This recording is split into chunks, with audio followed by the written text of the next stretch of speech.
O que é a sala de aula invertida? É quando o aluno se prepara para ir para a sua aula.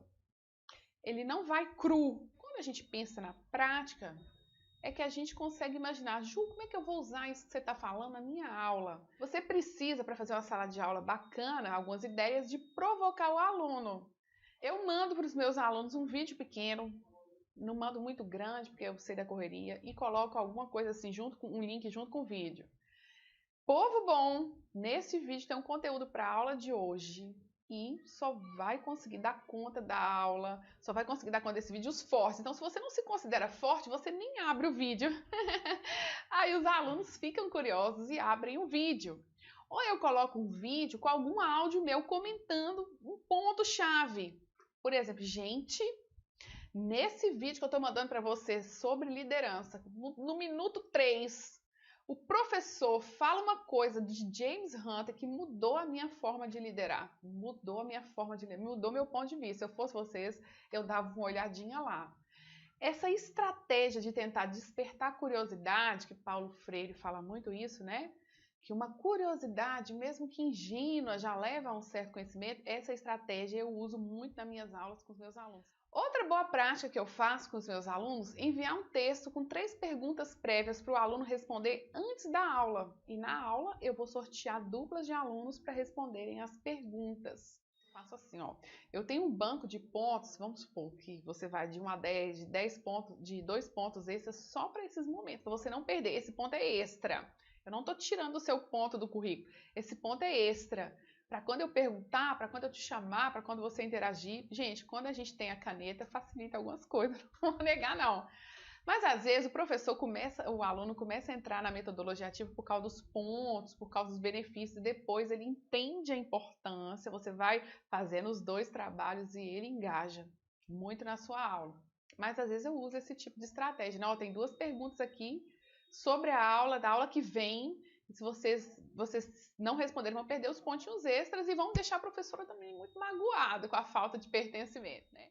Então, outra boa prática que eu trabalho com os alunos é a solicitação de um mapa conceitual. O mapa conceitual é quando você leu toda uma teoria ou parte dela e você pegou algumas expressões ou palavras-chave que te fazem lembrar do todo. Então, eu faço assim, eu passo um capítulo de um livro quando o aluno é mais maduro, da graduação, um artigo científico, um trecho de uma tese de doutorado ou de uma dissertação de mestrado, alguma coisa que eu acho que vai acrescentar no conhecimento dele, e eu falo para eles fazerem o mapa conceitual e eu dou um prazo para eles postarem no grupo do WhatsApp.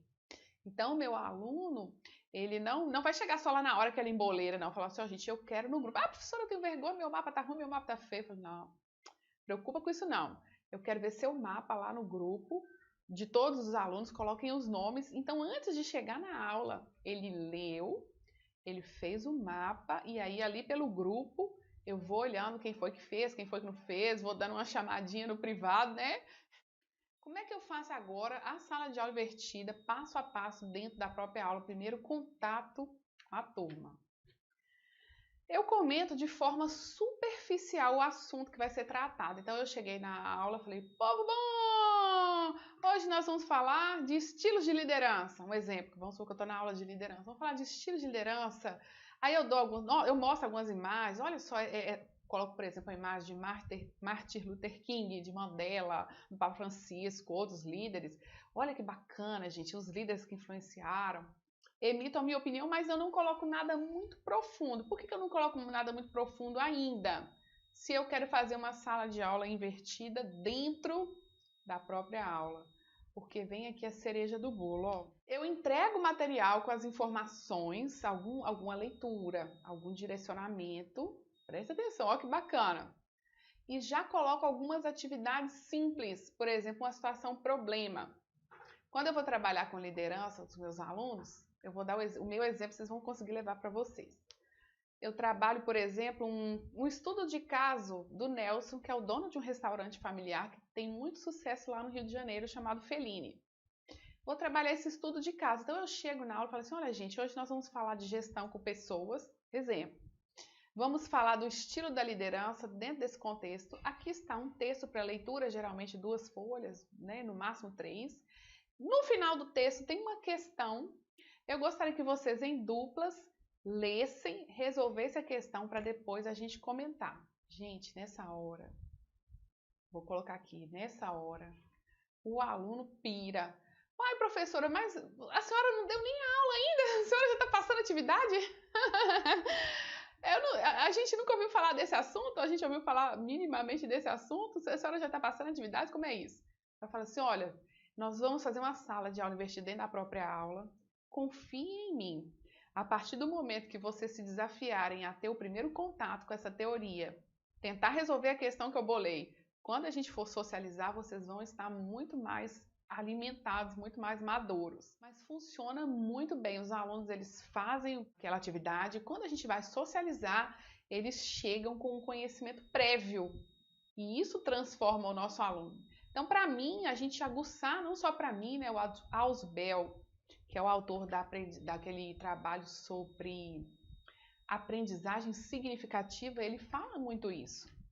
Que a gente precisa trabalhar o significado da aula para o aluno, o conhecimento prévio dos alunos, que é o que eu coloquei. Aí eles falam assim, uai, você não ensinou? Como assim? Só que quando a gente começa a trabalhar o conteúdo, o aluno tem uma base, ele tem uma base, e isso faz a diferença. E eu queria trazer para vocês 5 motivos pelos quais eu acredito que vocês e eu devemos fazer esse tipo de trabalho com os nossos alunos, tá? Primeiro motivo, é altamente metacognitiva. Metacognição, eu tô até aqui com o livro da Solange, é muito bom, Solange Locatelli. Eu acredito que seja a dissertação de mestrado dela. É a tese de doutorado, tá um nível acima ainda, ó. O que é metacognição? É a capacidade de nós regularmos o nosso próprio processo de aprendizagem. Por exemplo, se eu perguntar para a Tâmara, para o José Cícero, para a Terezinha, se eu perguntar assim, você sabe como é que você aprende? Você sabe o que também te bloqueia de aprender? Você consegue pegar algo que você viu na teoria e tentar imaginar como eu sintetizo com as minhas palavras? Como eu faço isso na prática? Então, isso são atitudes metacognitivas que a gente vai desenvolvendo ao longo da vida e a gente precisa desenvolver nos nossos alunos. Quando a gente trabalha com a metodologia ativa, quando a gente trabalha com a sala de aula invertida, a gente faz um ponto da metacognição, que é o ponto do engajamento. O aluno, ele vai conseguir imaginar o assunto, ele vai ter feito alguma coisa, uma tarefa, visto um vídeo, feito alguma coisa e ele já vai mais preparado para aquela aula. Gente, eu já tive sala de aula invertida, que eu cheguei na aula e eles gostaram tanto do assunto que eles não me deixaram dar aula tradicional, assim, de eles socializarem, eles já foram fazendo perguntas. Professora, tal ponto aqui do conteúdo, me explica aqui. Professora, esse parágrafo que eu não entendi. Professora, comenta isso aqui. E foi muito legal os alunos turbinando a professora de perguntas. Isso que a gente tem que querer do nosso aluno, né? Esse interesse. Mas por que isso aconteceu? Por que eles chegaram cheios de perguntas? Porque houve um antes, o conteúdo, as minhas perguntas para com eles para trabalhar. Outro motivo, povo bom, que eu acho essencial a gente trabalhar a sala de aula invertida, que eu já até comentei, porque eu sou bocão, eu já até falei aqui, né?